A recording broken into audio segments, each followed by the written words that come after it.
Welcome to the show about all things making music, from the creative process and workflow to gear and recording techniques. I'm your host, Brian Funk, musician, producer, Ableton certified trainer, and author of the 5-Minute Music Producer. Let's learn to become better music makers. Welcome to the Music Production Podcast.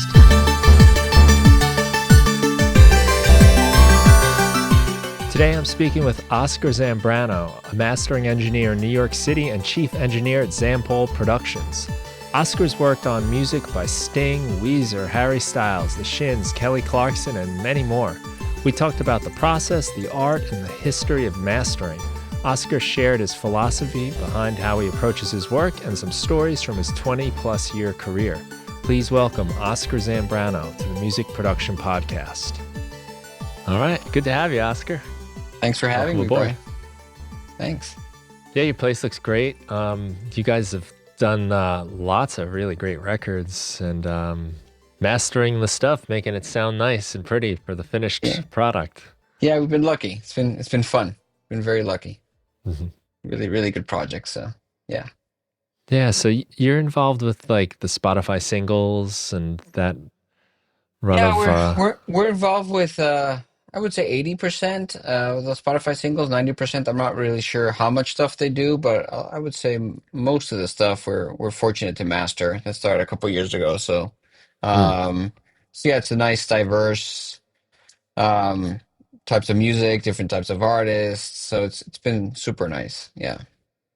Yeah, I was telling you beforehand, I had William Garrett on, and he was talking about recording a lot of those sessions and just the fun it was for artists to come in kind of fast paced, work on things, be a little experimental, play around with the songs that they already had, and also I think a cover as well. Yes, it's And changed a little bit, I think. Again, I'm not that involved because I'm an outside party, but the original one I was working with William was two songs. One's a cover, and one's a song from the artist. So it was really fun to see what they chose as a cover and their mm, version. And like you said, from what I understand, it was super fun in the studio, pretty relaxed ambiance, and just have fun and record. So I think it was super fun. You can tell with the music, mm. I would get the mixes and it's like, oh, this sounds great. It doesn't sound contrived or anything, so it was super fun. Yeah, there's something about those types of sessions. It's not a track that you can raise the fader on, but there's something tangible in the recording when Yes, people are having fun. exactly. Yeah. It was great. Yeah, it's super fun to hear interpretation of the artist. You would expect something from a certain artist because that's what they do in their albums, and then they have some creative freedom or something that came up at the studio, and they came up with a cover that's just Mm. out of left field that you're like, oh man, this is great. So yeah, it's super fun. Yeah. Plus to have it, recorded and mixed by great engineers like William, it's, almost a breeze to master. It's just a pleasure. It Yeah. masters itself almost. Nice. Yeah, as I was saying to you before we hit record, I'd love for you to maybe just define mastering, because I think probably for a lot of people listening, this is something they hear they're supposed to do to their music, and it's kind of its own art and its own Yeah, the dark art, world. right, is what people call it. The Yeah, the black yeah, black so, magic. Yeah, so I like to describe mastering in like two stages, or two, not two stages, but two parts. I think both as important, but I would say one is more important than the other, which is probably one of the main reasons of why you should master, which is the technical side of things. The technical side is a viable master for whatever medium you're going to. So if you're going to go to vinyl, a file that works for vinyl, the cutting engineer or sides, and knowing what that means. If you're going to CDs, streaming. If it's just going to be played off MP3s, what's the headroom there? Um, the loves, if there is limitation to loves or not. The delivery is something that is constantly changing, and so that's part of the mastering side of things, where the mastering engineer should know the day-to-day deliverables for that. And then the other side of it is the artistic side, which is, that last little magic dust that we put mm, on. Hopefully, it's just that little, 10%, and we're not actually massaging stuff too much, but sometimes we do have to. So I would say um, both as important, but it doesn't matter how good your master sounds if you can't create a viable master.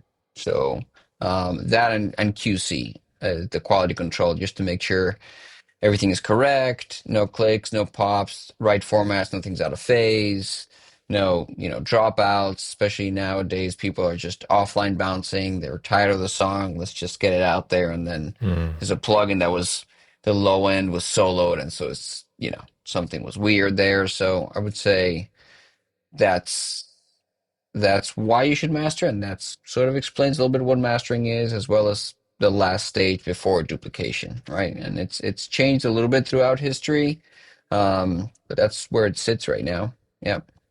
Mm. Yeah, I guess that quality control too is a part of it. The extra set of ears, even. Yes, I mean, why? I mean, the question of why you send it to master is a couple of reasons why. One is you don't have to worry about what you need to deliver, but more importantly is you want a second set of ears in a different room. Ideally, you want a nicely tuned room, full range speakers, but a lot of times you don't have that. But just having a second set of ears in a different room that will expose any problems or not expose any problems, but just know what's happening is, I think, important. And Mm. a fresh set of ears right before it goes out that's, first time listen, like, oh, no, the low end is fine, you're over stressing, or the snare sounds great, you've just been working on it for 3 months and focusing on something that sounds great already. So I think that's important. Yeah. Hmm. How much control do you have over any kind of problems in the mix, or if there's some issues? Do you have to sort of send it back if there's some issues in something like the balance or just some technical errors, or do you have some control? Technical errors are easier to send back, and a technical error would probably be easier to find, whether it's dropouts or maybe we hear a little of crunchiness when something's hitting. Maybe they're hitting the master bus a little bit too much, and we can just double check. Sending MP3s to master, we can always say you have something higher or 16 bits or something like that. Um, if it's a little bit more balanced, it's a little tricky because we don't know if it's part of the production or not. We don't know really Mm. what happened for the recording side to the mixing side. We don't know what the mixing engineer had to work with. So it could be that they got pretty bad tracks to mix, and so they did the best they could. So it's really tricky to just say, after months of work or weeks of work, that one engineer says, "Hey, you know what? I think the vocal is really loud and distorted," or whatever it is, that I think the piano is overtaking the horn arrangement. It's a little tricky, and this is just the way I work. Pretty sure other engineers have a different perspective, but the way I think of it is. Um, I'm not producing it. I'm just the engineer. And so what I try to get is a little bit more of a backstory of, all right, please tell me what the song is about. What were your intentions? Try to catch me up what happened in the past few months. Because I have, if it's one song, probably an hour or two, and that's it, Mm. right? And you've been working on it for a really long time. So, um, but if there is something, for example, that the vocal is very loud and I hear it, this might be a little bit too loud. I wouldn't really say, "Hey, can you give me a vocal down?" I would more say, "Hey, I hear the vocal a little bit on the loud side. Is it something you want me to keep, or is it something to address? Is this intentional or not?" More like ask the question of, "Tell me what the production idea was." Mm. And if they're not sure, then they're like, "Oh, we were having some problems with it. We weren't really sure." Then I'll just say, "Send me a vocal down and we'll figure something out." Half a dB or a dB, a little bit more old school, where before recalls were done in plugins and consoles that would give you 6 or 7 mixes in mastering. It would be like your main mix and then vocal up half a dB, vocal up 1 dB, vocal down half a dB, vocal down 1 dB, and maybe something different that they had a question of, like with or without fader, and then you would choose in mastering. So, um, sometimes I'll request that, and maybe it just works. I can slide in and out the vocal up in the verses, and then the choruses is fine. So I can play around with that. So I think it's more of we trying to gauge what's happening in the production before making a judgment call. And if there is something that we need to fix, there is quite a bit that we can do, which is really nice, but also pretty dangerous because it's cause and effect, Mm. unfortunately. So on the basic side of things, using EQs, for example, or a little bit of compression, we can address a little bit of vocal up or vocal down, just bring it up a little bit. Same thing for low end. There is some um, tools that have come up a little bit with AI and not so much like separating things and then remixing it and then doing it. It's more of internal plugins that are able to sort of separate things internally, and we can, you know, target specific instrumentation or vocals. Again, there's some artifacts if you push it too much, but it's nice to say, oh, I just want to, de-es the vocal on this one part. You can probably do that a little Hmm. bit easier now, but again, it's just the left and right, two channels. So I guess use Yeah. caution. Right. Yeah, Well, it's getting more and more surprising what you can do. I used to tell people, once you have the mix, it's like you bake the cake. I can't take your yeah, raw egg out of it anymore. yeah. But now And you can, you're kind of we're getting close. we're getting close, but then I feel like it's the same thing as when you're tracking. I feel like if you spent the extra 2 or 3 takes to get it right, as opposed to 10 hours then editing everything, it's going to sound better. It's going to be cheaper in the end, probably. Hmm.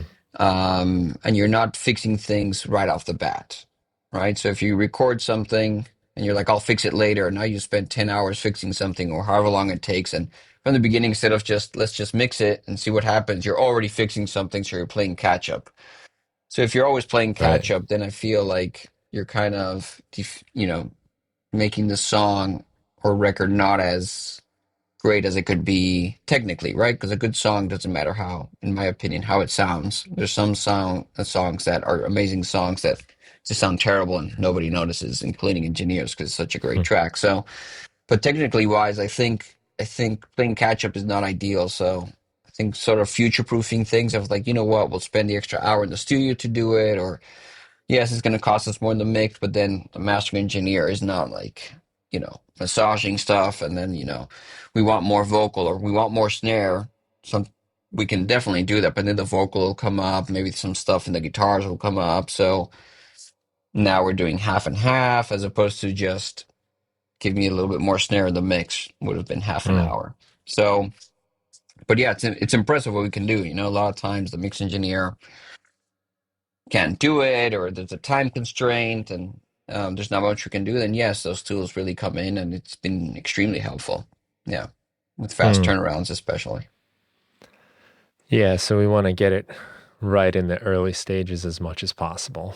Kind of, I would say so. I think it's more yeah. enjoyable for everybody. I mean, then there's Yeah. not stress. I mean, it's amazing when people come in really confident they had the time to do their mixes, the recording, they're very happy, and it's just everything sounds great already. It's just adding that extra little percentage of something and mastering. Sometimes it's just two EQ bands and maybe a dB louder just because we need it a little bit. And sometimes we have to bring the mix down, 2 dB to fit the other tracks because the ballad sounded too loud. And it's just 2 or 3 little moves, and that was it. It sounded great, as opposed to a million different moves, and the chorus needs to be one setting, and then the verse is a different setting, the bridge a different setting, and then trying to address different things. Now you're kind of in a battle there, I feel. Hmm. So,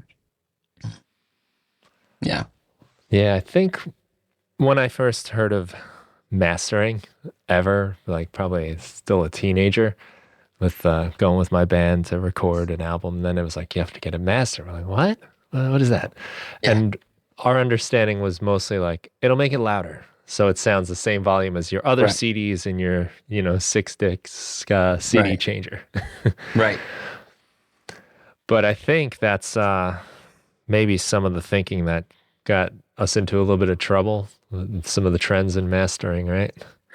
I mean, I think the art of mastering has never been really understood. And if we go back to a little bit of the history of it, is mastering has always been the last stage, but mastering was started out more as, if you want to think of it, as transfer engineers. So if you think like back in the day, right now we would go into the studio and, oh, I want to just get my rough mixes from my recording, you get an MP3 and that's it. Back then you had to like cut a vinyl and then Mm. play it. right? And same for your rough mixes or mixes, you need to cut a vinyl. So the mastering engineer would be the one that would always cut the refs. There's always somebody at a label or at a big studio cutting the vinyl, at least for refs, because that's the only way to hear the stuff outside the studio. And you would start as a mastering engineer and work your way up to recording and mixing. Um, so the idea was you would get the experience of to fine tune your ear because what you wanted was I want the mixes or the rough tracks or whatever it is to sound like it is coming from tape onto the vinyl. So if there's any adjustments that we need to make, you would fine tune your ear that way. I think that was the theory. Um, that slowly evolved into really its own little genre now of like its own little niche of engineering. And I do feel like a lot of people just record and mix, but the mastering is very, very separate still. Um, and I think that came into play a lot with, I think when mediums changed a little bit, like cassettes and stuff, but definitely CDs. CDs was a big change. The moment we went into, that we can use, or even like digital computers, even if it went to vinyl, but you were using something digital to process things, like back in the day with Sonic Solutions.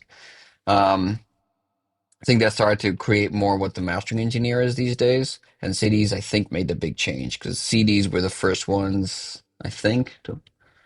Somebody can then comment that I'm wrong, but CDs is the first one that really there's no physical limitation to the headroom we can use, and it's dead silent. So Mm. that started to make things really loud because now there's, the moment there's a brick limiter that's invented, and you can basically cut it, so to speak, really loud without the vinyl punching through. Now it makes it louder, right? So that's one part. The other part is, I mean, the loudness wars started a little bit before that, even though it wasn't loudness wars because of physical limitations, I feel like, but they realized you have a little bit of a noise floor that you need to deal with. So you cut it louder to cover that noise floor. And then they realized, oh, it's louder. It's going to, people react more to that loudness on the radio. So they started to cut it louder, but there is a limitation to it. Then Mm. CDs come and it's like, your limitation is basically minus zero point 0.1 now. Have fun. So I think that's where it started. And now with brick wall limiters, true peak limiters, it's just, you know, basically Mm. as loud as you can go. It is changing a little bit. I think people are realizing louder is not better. Mm. There's a lot of misinformation out there about having to hit minus 14 loves or minus 16 loves because of streaming services. There's no real standard. That's what they level it out to if you have sound check on. But if you don't have it on, then it won't do it. And they could change it at any point. Um, so people are realizing I'm not having that much of a discussion with the clients of can you make it louder just for the sake of making it louder. Um, I think it's getting a little bit better. I hope. I mean, Mm. yeah, I feel confident. I don't think the loudness wars will end, but it's definitely. I think it's getting better than like the last few years. I mean, what is getting louder is the mixes. The mixes we receive are getting extremely loud. We used to have a little bit more headroom, and now it's like pretty slammed. Um, yeah, I feel like things aren't getting as slammed in mastering as they used to for no reason. Mm. Yeah, Yeah, that I guess when you were able to shuffle through different songs from different records, it was obvious when certain yeah. things were really loud and you didn't want yours to come out all wimpy, but so we got a little out of hand for a few years there. A little bit, and still out of hand, but it's I don't know. I feel like it's getting better, which is Mm. why I know the Atmos thing is a little controversial for a lot of people, but a lot of people do say, "Oh, I don't really hear the spatial side of things, but I like how open it is." And I think they hear it open because that it does have a spec, and it's almost 10 dB lower Mm. around, on average than a stereo mix. So we're not slamming it as much because we can't. So people are like, oh, it sounds way more open. I hear the drums more. And it's like, yeah, it's not as compressed, not even close to being Hmm. as compressed. So you know, it's it's part of the fun, I would say. Yeah, right. Yeah. Yeah, it's so much stuff now, I think, especially, it's so subjective. There's the stylistic choices, like what you were saying about like the vocals seem a little loud. That might be intentional, and it sounds Exactly. like Yeah. you've developed some bedside manner in I addressing think that. it's 90% of it is bedside manner and also understanding the genre, right? I mean, if it's a punk record and they're like, we want it really loud, I will make it loud because it should be in your face. Like the whole Hmm. point is I want to make people uncomfortable or whatever it is, or even if it's, an avant-garde piece that are like, we want people to feel uncomfortable in your face, we want them to feel like this is not nice and cover my ears or that because that's the art piece. Let's Hmm. do it.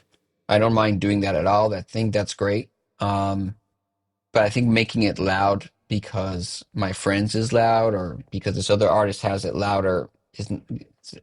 That's when I sort of have a little bit of pushback. I mean, it's their name in the end that's in the cover, but I do have a little bit of pushback there.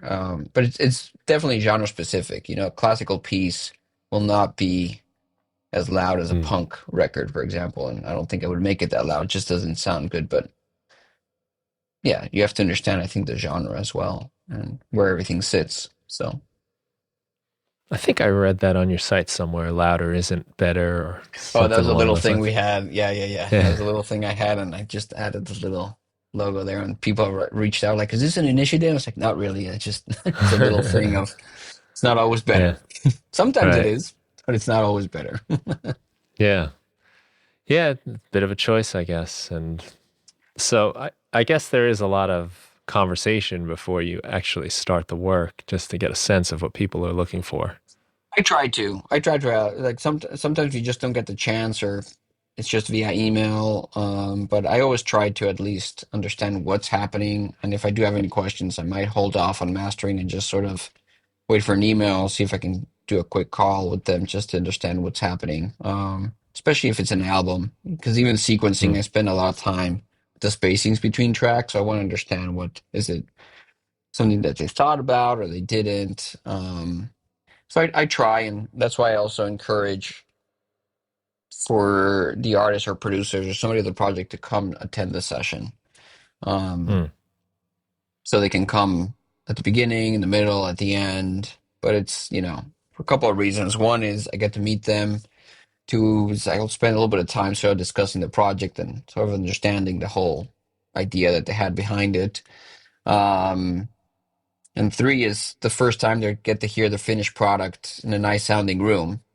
Hmm. So it's kind of like going a little bit to the movie theater to see your final product, and I don't think they'll ever get to um, hear that again. And it's the first time you hear it finished, so I think it's really nice. So even if they come at the end, just to hear the before and after, but it's a really nice feeling. So I encourage it for me, just so I could meet them, and then for them, so they can actually hear what's happening, and it's part of the process. I think it's a fun part of the process. Yeah, My band and I had our last record mastered, and we took the road trip out, and we had it mastered to tape and then back in. yeah, And yeah, it was like that. It was, we're never going to hear it this good again. This exactly. is Yeah, this is kind of the celebration too. And yeah, as like the one that recorded it too, it was nice to talk to our engineer and say, what do you need to do? Where did I go wrong? What do you mhm, think needs fixing here? And that feedback was valuable and yeah, kind of gave me a sense like, yeah, I tend to do that. I'm aware. Okay, so that's you know yeah. helps And, you and I just think you bring calibrate up yourself. exactly. I think you bring up a really good point here of like, okay, what needs to be fixed? And I think that's important for people to know is you don't send stuff to mastering to be fixed. You send it because it's Hmm. the last stage. Kind of like you need to send it to be mixed. It's part of the last stage. So the whole thing of even if you're starting out to master, don't have the mentality of, okay, let me listen to see what I can fix. Hmm. We're not really fixing it, hopefully. We're just maybe enhancing things. And then if things need to be addressed or fixed, that's, all right, let's try to, address it. But I feel like a lot of people are sending things to mastering so they can fix their problems because I always get that comment is, okay, what do you think needs to be fixed? And I'm like, well, nothing. Hmm. I'm like, what do you mean nothing? Like, yeah, it sounds great. What would you change? I wouldn't change Huh. anything. I love my mix. I was like, well, I agree with you. So we're just gonna add a little bit top end, and we're just gonna take out, 400 hertz by like point 0.5 dB just to open it up a little bit more, and that's it. And they're like, oh, that's great. No, yeah, I really like it. Okay. So I think they're expecting sometimes a big change when it's not needed. So I think it's important Hmm. um, note to make because hopefully you're not fixing things, you're enhancing it, even though we can. So just, Right. throw that out there. People are expecting sometimes a night and day change when sometimes it's not. Yeah. Well, that would probably be shocking, really, if it came back. Whoa, whoa, hey. Because Sometimes that's what they're expecting. I mean, sometimes we do it is a big change, and other times mm, they were expecting a night and day change. And then it's okay. What were you expecting? Because I didn't hear it that way. Maybe you're mm. hearing it different. So I think there's a rule within mastering engineers. The rule number one is do no harm. So kind of approach it that way first, and then figure out what's happening. Yeah. And you mentioned like sequencing tracks and spaces between. So that's another part that I think people forget sometimes too, is Right. everything has to be consistent in an album or an EP. You don't want this is the loud song, this is the quiet one, and this Right. one's Yeah. I didn't touch on that point, but it's important. I mean, is sequencing and that if it's an album that it does sound cohesive. Mhm. So and by cohesive is a little bit sonically, but I think level wise is the big one. So the ballad should be sounding quieter than the loud track and rocking track. So that's important. And also spacing. Spacing is important. A lot of people don't pay attention to spacings, but there's a certain flow to an album. So even if you Mm. didn't pay attention to it, I will do some spacings. I go by feel. There's no real standard. So I'll play the last minute of the track, and then I know what's coming up next. I'll close my eyes, make a marker, slide it in, play it again, be like, okay, yes, that feels right. And sometimes that's the only recalls I get is that everything sounds great, but can we add half a second between track 4 and 5 and shave a second between 7 and 8 or whatever it is? And that's all part Mm. of it. Or where does the track start when you press play? That's another important part. So if it's, a big pop track, press play, and usually it's play and then almost right away kicks in as opposed to ballad, play, extra breath, and then it comes in. Or if it's classical music, play, and then it comes in. All that's important. So all that's sort Mm. of encoded and part of the technical side of things in mastering that we do. Um, and again, that's sometimes in classical music, especially, that's a lot of the recalls is can we add more time before the track comes in when you press play, for example, right? Mm. So all that's part of it. It's all baked into the file. If we're doing CDs, you can do pause markers, if all that good stuff. But that's the technical side of things that you shouldn't have to worry about it unless you're a mastering engineer, so you can focus on other things. Oh, what is a pause marker on a CD? So it depends on the program you're using. I use Sequoia, so they use it as pause markers. I forget what Sonic used to call it, but it's essentially like an end ID of a track. So if we leave it with the terminology of a pause marker, if you have,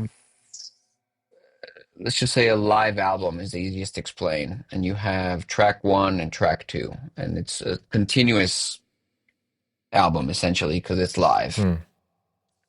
and the artist is crazy and says, I want 2 minutes of applause between each track because I want people to know how much they love me, right? So let's go to the extreme example.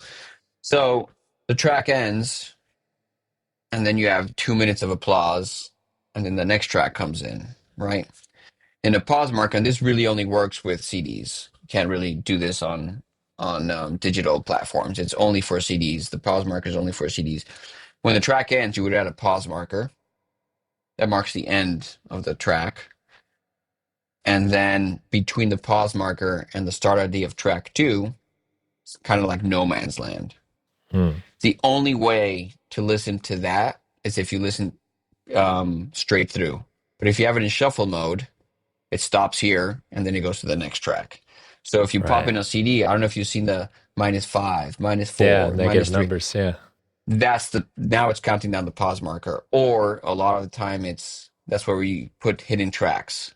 So the Hmm. only way to listen to that track is if you listen continuous. But if you have it in shuffle mode, you'll never listen to that hidden track. It's between the markers. Unfortunately, that's gone away with streaming. Mm. But that's one of the cool things in CDs. So that's what a pause marker is. Um, Yeah, I can yeah, remember a couple albums that would have almost these little intros or something to like the next song, and it'd right, be in negative, counting up to exactly. 0. Right. And so now if you listen to that album on Apple Music or Tidal or Spotify, that intro is probably attached to the previous track. Because what Mm. happens is the pause marker is taken away, and the pause marker is now the start of the track as well. So that start track becomes the end track as well. So that spacing gets attached to the previous track. Right. Yeah. One of those little things we lost with CDs. Yeah, it's a little sad. Or I used to remember like Yeah. trying to encode, break the code a little bit to like create a CD master that had a hidden track before track one. Uh-huh. Cool. Because it's illegal technically to have something before, so you would be able to hack it so that either on repeat, I forget if it's on repeat you would hear it, or you have to like Like rewind, press maybe. play and then rewind and then you would hear it. Yeah. Yeah. Yeah, that's fun.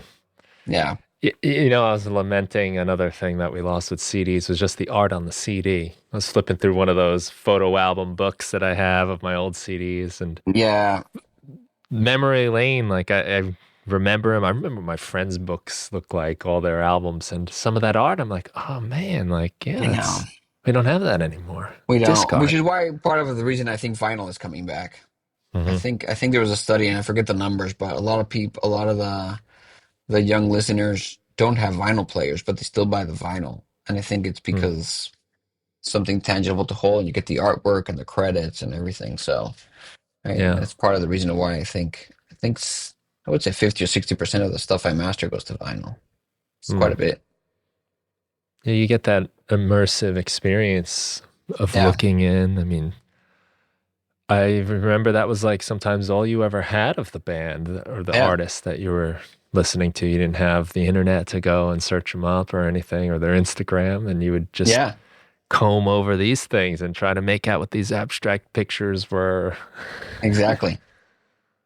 Yeah. Hmm. But I think it's nice now that they have the vinyl plus the Instagram plus the internet so you can really I think it has more access to the artist now to see what they were Yeah. really thinking and cool projects and stuff. So you have now the artwork plus another inside track. So I think it's Hmm. pretty fun right now where we're at.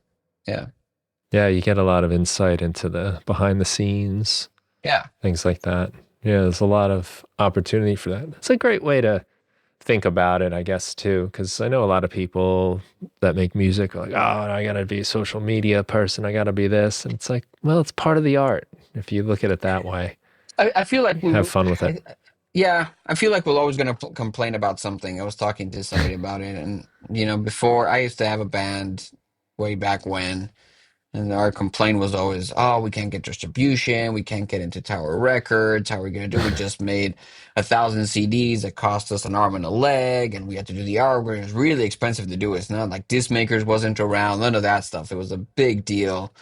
Um, Funny fact is, it never got mastered because we didn't know. So now I'm a mastering engineer, but that went out just with mixes on its own. So that's a little fun fact there. But so that was our complaint is, oh, we don't have distribution, nobody knows about us. Because if somebody knew about us, we would make it. And now anybody has worldwide distribution. So now it's but the social media. I was like, yeah, but I'm pretty sure like we always were complaining that we wanted to be seen and to have access, to our fans and get out there. And now you can have access to all these people listening to in Europe and Asia, Yeah. wherever you want, and have it play there because it's worldwide with just a click of a button. And I think I forget how much it is, like $80 or something. It's pretty inexpensive. And now it's worldwide distribution. And then we're still complaining about it. So I feel like you have to sort of take a step back and be like, okay, I think it's good to complain because we always want more, but it's also realize what you have is, I think people take for granted world distribution. Oh, yeah. I mean, you used to have to go to the people, Yeah, get the album in their hands. They'd have to go yeah, put it on.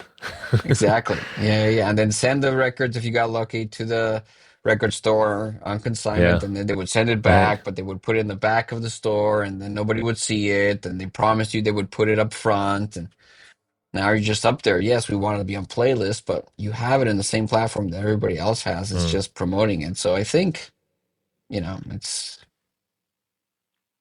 kind of try to look at Yeah. it in a positive way and sort of take it, I think it's in a good place. It's just now it's flooded with everybody, which is Yeah, part of the no, problem. there's so much noise. But it's, that's when your friends saying, "Oh, did you hear this or did you hear that?" and listen to this. I think it really helps because now everybody can hear it as opposed to taking the cassette, duplicating the cassette, kind Hmm. of borrow your CD, then you lose the CD, and it's fun, but I think this is also a better way for the artist to like get it out there. So yeah, Yeah, I have some nostalgia for those days, but I don't want to go back either.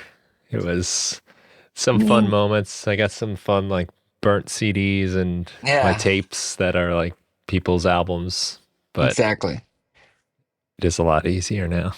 It's a little easier. The one thing I do miss of back then is standing in line at the record store for like the new album coming out, or just Yeah. going once a week to the record store and seeing what's coming out. And they're just spending 2 hours listening to what they had on their players, and then Hmm. Right. just maybe The come out with communal one players. CD, right? One CD or no CDs or cassettes or whatever it is. But it was a nice way to sort of focus on, all right, I want to see what's coming Yeah. out. And now I feel, at least personally, I don't spend the time doing it. And I'll just like kind of like look real fast and like, oh, this came out. Okay. And then I listen to one track and it's very easy for me to skip around as opposed to I bought the CD for $12. Now I'm committed to listen to it because it was Yeah. my money. Well, So that I miss.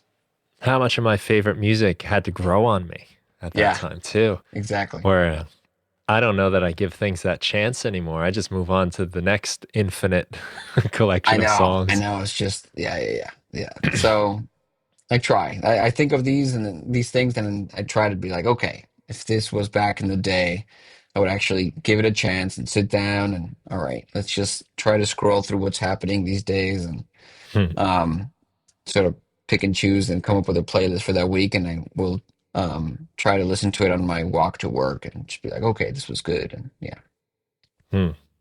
yeah. Yeah, yeah, we're in a good time. We really are. I mean, I think we so. have I mean, access to unlimited so much, and access to so much. That's the thing. As a listener, it's amazing. Yes, there's a yeah. lot of issues for the artists, but again, the part of world distribution is something I keep on like, remembering.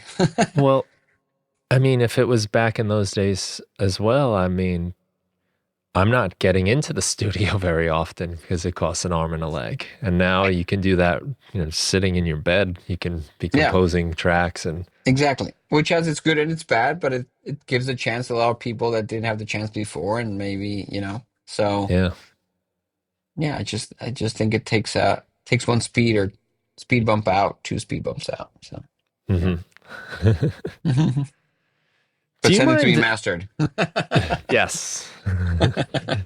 Do you mind talking a little bit about the different ways, the different mediums, I guess? Like there's streaming, there's mastering for vinyl. I know, especially this makes a big Um, difference. it's changed a little bit. I think at like the max, yes. I would say we still do CDs, for some reason. But CDs are still a thing.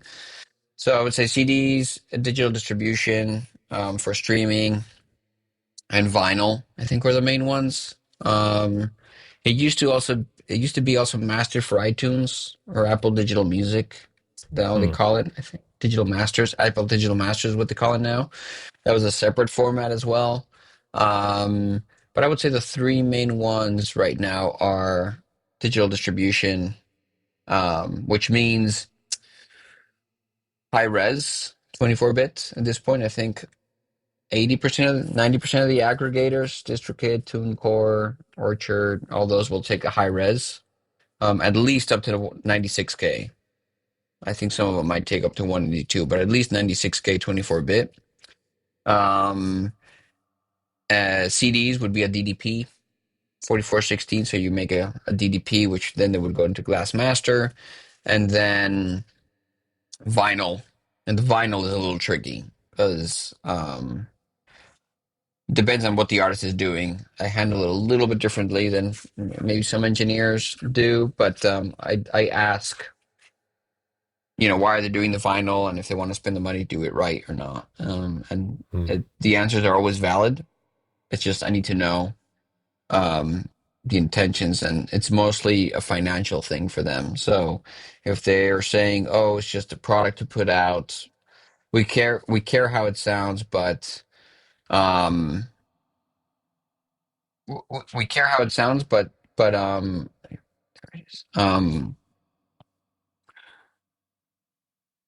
but we don't have the financial resources to really do it right. So everybody else is doing it, and we can, make some money back from it. It's like, okay, that's a valid point, right? And the whole point is you can send it out to a duplication plant that will probably cut the master for, I don't know, I'll give you a random number here, but like $200 or $300, as opposed to having a cutting engineer do it. Maybe you go to the extreme and reference cuts and all that. That probably adds $1,500 to their duplication, but Mm. it's going to sound amazing on vinyl.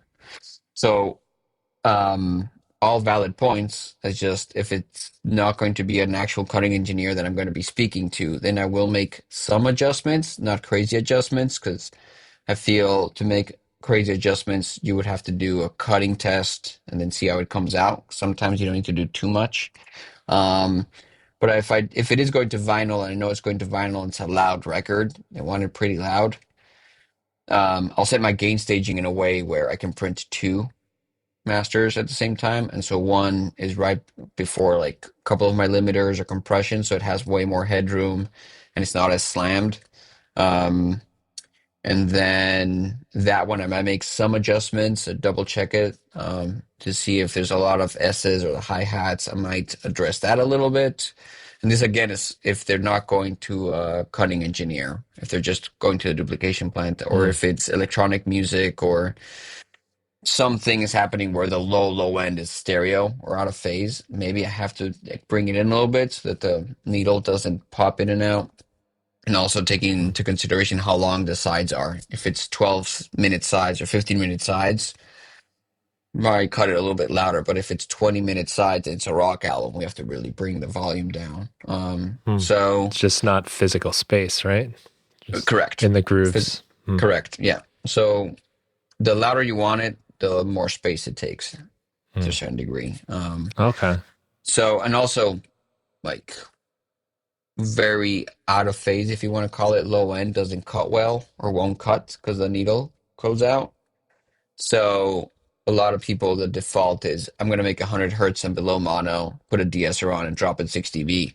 But a lot of times, if you don't do a test cut, maybe you don't even have to make the 100 hertz mono. Maybe it might cut well. So, that's the thing that I like to. I use two or three cutting engineers that I work with a lot. And if there's always an issue that can come back to me and say like, hey, can you do this? I can't do too much on my end, but at this point, I know enough to sort of give it the best chance for the medium. Mm. Yeah. You said de-esser? Is that what you said back Yeah, there? the DSR is important. I would say, I'm not a cutting engineer per se, but most of the time there's a DSR when cutting. The the Mm. the the the lathes have a DSR because too much high frequency burns through, will break the vinyl. So Mm. um, sometimes that's why you hear loud records. There's like a little bit of like a crunch, like a little bit of a compression happening on S's. It's probably the DSR hitting because it Mm. doesn't cut well. So I'll make sure that if there's something very sibilant, the cutting engineer doesn't have too much of an issue. But Mm. again, I like to be in touch with them, and yeah, sometimes I'll go to the cutting session and cut with them. Right. Yeah. That's if we're doing it the right way. I mean, Investing the it's money. just if you're concerned, if you're doing vinyl because you Yeah. love how it sounds, then do it the right way. If you need the product, Mm. I 100% understand you need the product, then we try to make it sound as best as possible, but they Mm. won't spend the time making the uh the test cuts and then making small adjustments.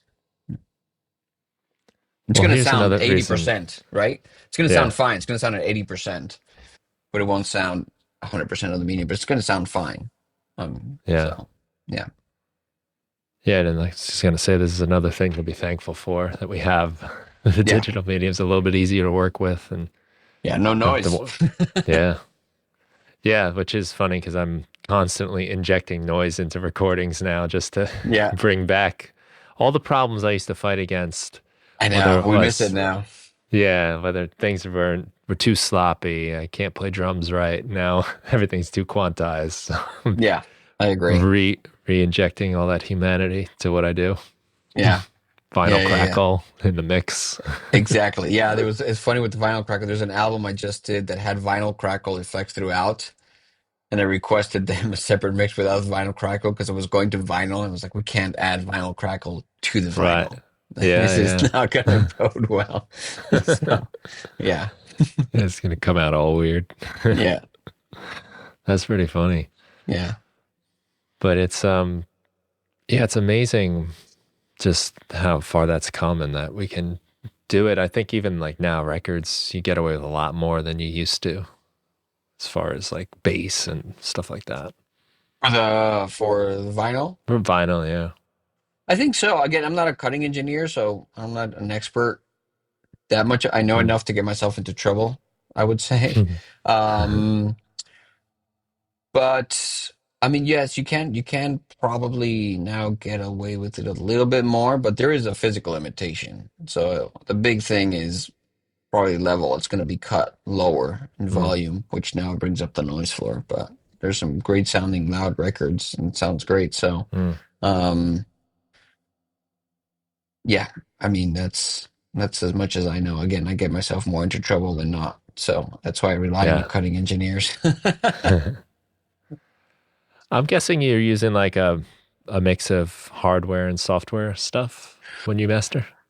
Yeah, my setup is a hybrid. I would say changes per project, maybe per song, but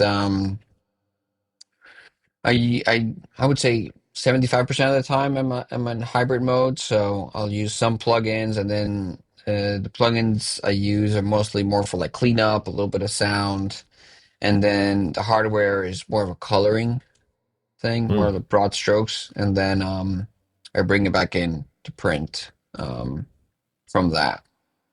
Is usually. And then um, if I feel like going through the converters or it's going to be too much color with the hardware I have, um, won't really add anything to the mixes and it'll be detrimental, then I'll just stay in the box. We have amazing plugins now. It's not like 10 years ago Mm. where there was an excuse that, oh, it's not hardware.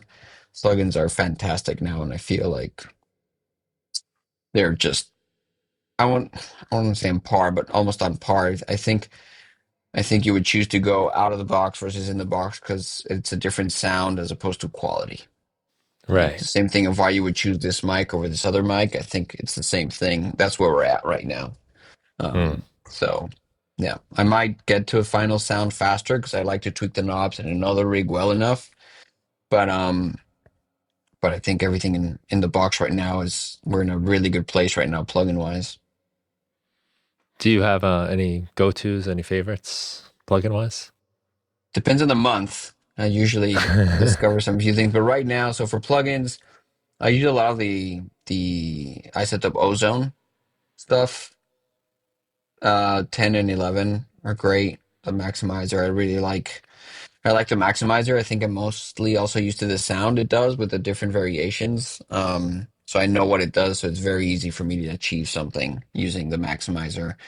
Plugins are nice. It's really nice that you can switch the order in Mm. Ozone. The signal chain, the exciter is great because you have multi-band exciter with like amount and mix. Um, and then Fab Filter, the Q4 that came out recently is game changer for me. Um, Michelangelo from Tone Projects, I think it is. Um, Mm. Great EQ. Um, I like the Pro L2, I think it is from FabFilter. The limiter is great. Um, I use the Oxford inflator sometimes, just a little bit of, I don't know, character to things, as well as the black box. Trying to think what other plugins. Uh, Off the top of my head, I think there's probably like one or two other EQs I'm forgetting right now. Hmm. Yeah. Those are your main players, though. I would say like I jump to that and then I'll figure out if I need something else. Like as far as de-essers go, the Weiss plugin de-esser is great. Um, the Fab Filter de-esser is great, and also has a side chain, so you can side chains things to it if needed to just trigger the S's. Hmm. And then the other thing is it's 100% of the stuff goes through is RX. We Hmm. QC in RX, we declick, we depop in RX. If there's one S in the entire track that's messing us up, we'll probably attenuate using spectral repair. It's easier than a de-esser and less intrusive. So RX is just as important as Sequoia for Yeah. us or Pro Tools. Yeah. Hmm. Wow. Yeah, that's a wild piece of software. Yes, RX. it's important. And we do all our conversion, our sample rate and dither off RX because we can Yeah. tweak every little thing we can tweak. So we've made experiments and come up with certain, steepness to the curve and pre-ringing that we like and all that. Hmm. Um, so yes, everything gets converted via RX and it has a nice batch convert. So that's the other big one that we use in the computer is software wise at least is RX. Yeah. Hmm. Nice. Yeah. Can you tell me a little bit about it's pronounced Zampol Productions, right? Yeah, Zample Productions. Yeah, Zample Productions. It's my studio in the city. Started New 20 York years City. ago. Yeah. Yeah, started 20 years ago, New York City. Yeah. Hey, We just nice. celebrated our 20 years. Congrats. It's awesome. Thanks. Started in my bedroom. Um, Slowly moved up to like renting a place with somebody else, and then moved places, and now we've been in this current facility, which is inside second story down the Lower East Side. Um, and we've been here 10 years. Um, and yeah, we started it out.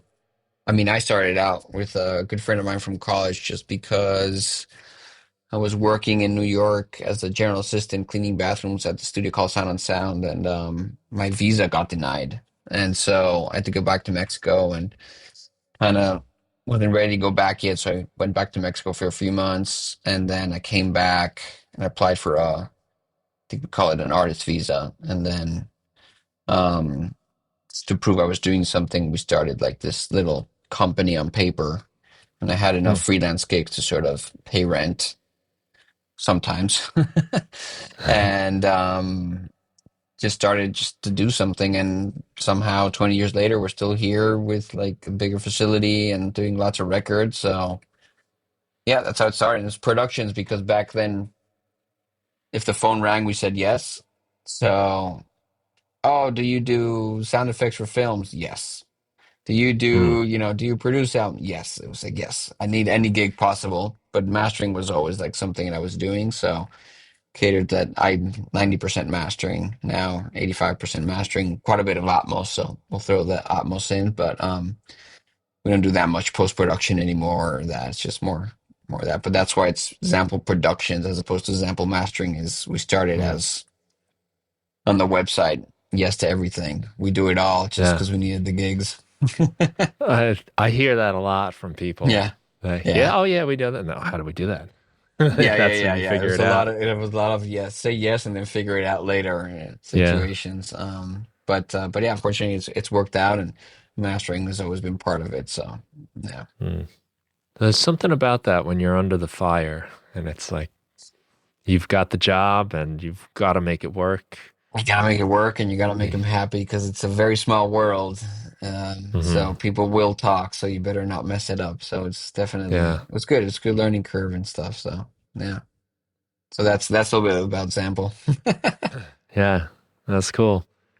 Yeah, I read you did the Weezer live performance for Yes. Spotify, which Yes. I've seen, and I love Weezer, one Yeah, of my it's favorites, and so that great with sounds incredible. Jack Mason, the engineer there. Yeah. Hmm. It was so fun. That was almost a dream. That was a dream come true. I mean, it's that album of Weezer was. I grew up with that Yeah. album, and so Oh now, yeah, that was a yeah, defining record for me. Yeah. yeah, and so now to be working on it, I thought. I mean, I know it's biased because I worked on it, but I thought it sounded great. So I was very It proud of it that. does. It sounds Yeah, I was incredible. very proud Yeah. of that. Now, were you on site doing that as they were I was performing? not on site. Okay. That's the bummer in mastering. We were You never kind on of, site. yeah. They call us Right. after a fact, but I was in touch quite a bit with engineer Jack, and then fortunately, no recalls in the mastering. Everybody loved it, so it Hmm. just it was great, but also almost no interaction. So because I sent it to be mastered, sent it back to them like great, and I was like, oh, that's great, Yeah. but I want a little bit more. Like, hey. You're hoping like Rivers would call you up and be like, Some, you "Hey, know, listen." it's good, but no, it's. I mean, it was super Well, that's the cool to best do. compliment, I guess, right? Yeah, When you yeah, don't yeah, hear yeah. It back. was no stress. Yeah, yeah. So it was super cool to do. And like I said, I was just very happy with the way it sounded because it's a little Hmm. nerve-wracking. Such a classic record with these guys and being like, what did they do? So so yeah, it was good. Yeah.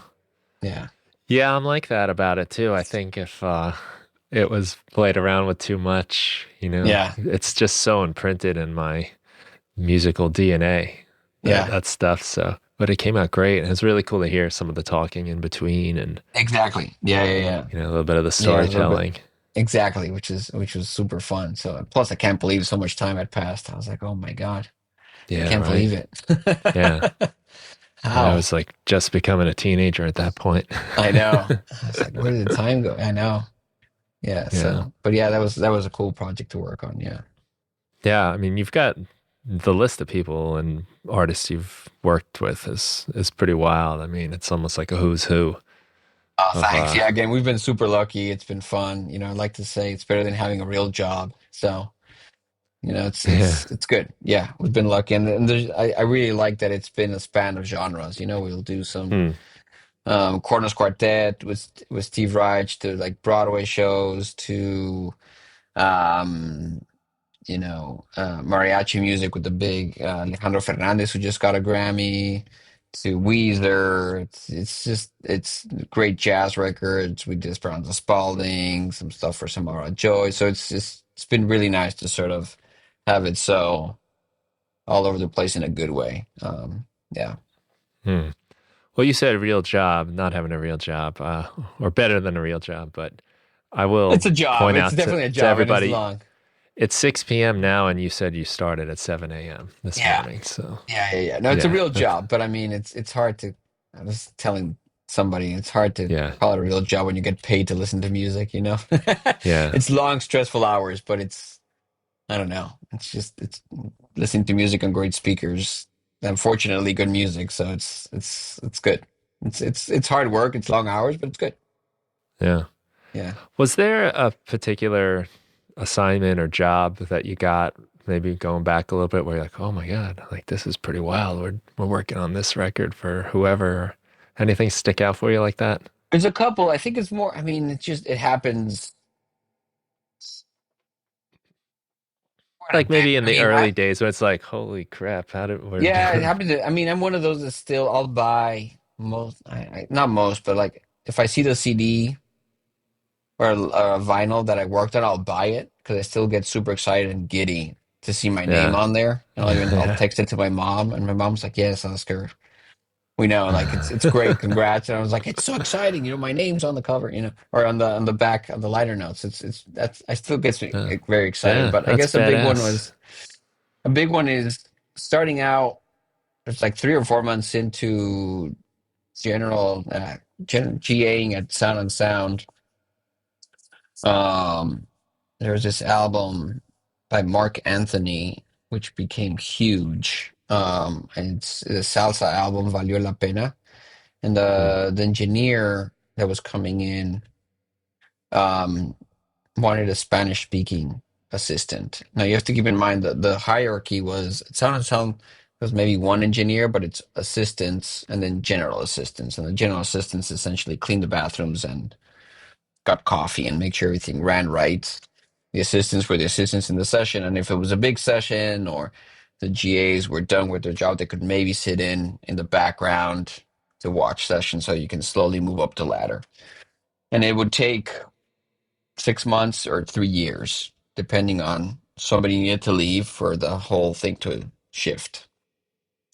So 3 months in or 4 months in, very early on, it was still very long, bottom of the totem pole. They said, okay, they need somebody to speak Spanish. Oscar, you're up.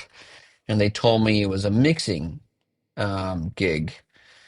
And I was extremely stressed out because I didn't know the SSL-J console computer that well. I knew it well, but not enough for mixing. Because back then we would mix everything automation in the SSL um, without. It wasn't mixing in Pro Tools. Essentially, it was like Hmm. all console, all outboard gear. I forget if it was up to 2 inch or it wasn't Pro Tools, but Pro Tools was essentially like a 2 inch machine playback. So I asked the chief tech to see if I could take home that night the manual to read the SSL J console computer because I needed to know all the information. Well, took it home, read it, sort of understood what was happening, went back, and an hour before we were supposed to start mixing, they said, and here's a setup sheet for recording. And I said, what do you mean recording? They said it was a mixing. Like, oh no, the full band's coming. It's like, what do you mean the full Oh. band's coming? You have to keep in mind, I'm like 22 years old, 3 months into the job, and they said, "No, a full band's coming. Here's a setup," and it's a full salsa band. It was Grupo Nietzsche, which is like the biggest salsa band, and so I had like an hour to set up all the mics, and then for 4 days they tracked this amazing salsa record, and I got to be pretty involved with it because Papa trusted me enough, the engineer, and we did a lot of stuff together. And that was the moment where I'm like with this amazing salsa band and Mark Anthony for 4 days. Hmm. That for me was like, oh wow, this is great. And then that was my first credit. They put me in the credits. Um, so that I think was a big moment of, all right, this is can't believe it. Yeah. Yeah. That is So amazing, especially the yeah. surprise of it. Like, Yeah, I'll never oh, forget no, the no, no, panic no. of The whole like, what do you band. mean? Yeah, and it's a full band. It's like I forget three different percussionists, horns, piano, rough vocals. I think we cut. It was a thing, and I had an hour to set up, and I never set anything up on my own because I was starting out, so it was Hmm. a little nerve wracking, but we did it, and nobody complained. So Yeah. yeah, Well, I guess they probably sound so good too.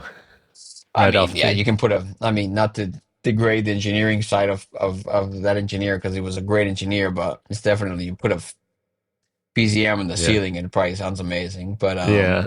But no, it was great. The producer was great. It was just 3 or 4 days of just Hmm. good fun, and they really included me part of like the gang, and we would go out for lunch together and then dinner, and then had to go back and do backups and all that. So I think I slept in the studio for 4 or 5 days because they would Hmm. start at 8 a.m. or 9 a.m., but everything needed to be turned on and warmed up 2 hours before. So it was just super fun. I was like, yeah, Right.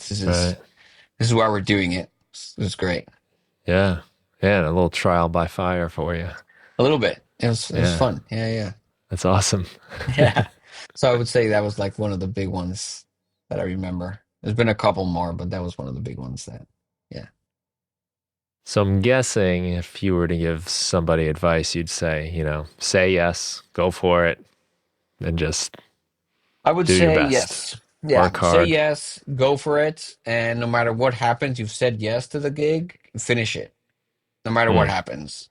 Um, I mean, no matter what happens, but just finish it. You said yes. There's limitations, but the world is the audio world is small, so it could be that you feel that something didn't go right, and the other person doesn't know. They might recommend you to somebody. So I would say try not to burn bridges. Say yes, do it right. And I do think it's 90% luck, 10% technique or talent, I would say. Hmm. But I do feel that you can create as many chances as you can to be lucky. So if you say yes, Hmm. you open up the opportunities to be lucky. And then it's up to you to, keep the gig or move on forward. But the important thing is you've committed to it, then do it right. And then that should definitely Hmm. help you out. Yeah. I think they say luck is where opportunity and preparation come Yeah. together. So Yeah. be ready and 100%. go for it. Yeah. Yeah. 100%. Yeah. 100%. Yeah.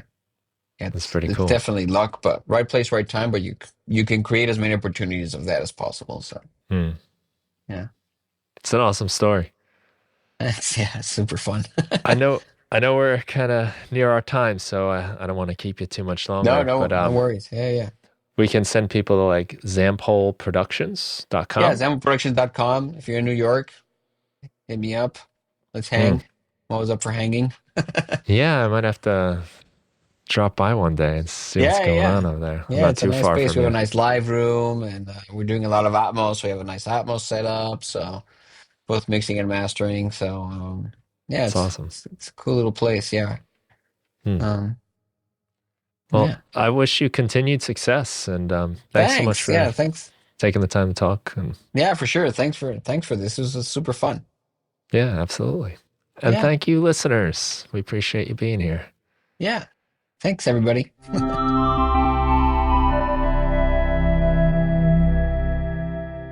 Thank you for listening to the Music Production Podcast. If you want to help support the show, the best thing you can do is tell a friend, someone you think that would enjoy the show. I'd also love it if you could leave a review wherever you get your podcasts. And if you want to support my work, you can go to brianfunk.com. I've got tons of Ableton Live packs, tutorials, samples. You can check out my book, The 5-Minute Music Producer, which gives you 365 short music making activities to help you get started, stay inspired, and finish more music. And there's also the Music Production Club, where you get my latest releases as soon as they're finished. It gives you access to a community of like-minded people who are making music and sharing ideas. You can share your music, find new collaborators, and participate in our live meetings where we set up some kind of musical challenge and then make music together and share our results at the end. That's the Music Production Club. It's a lot of fun, and you can find that and everything that I do at brianfunk.com. Thanks again for listening to the show, and have a great day.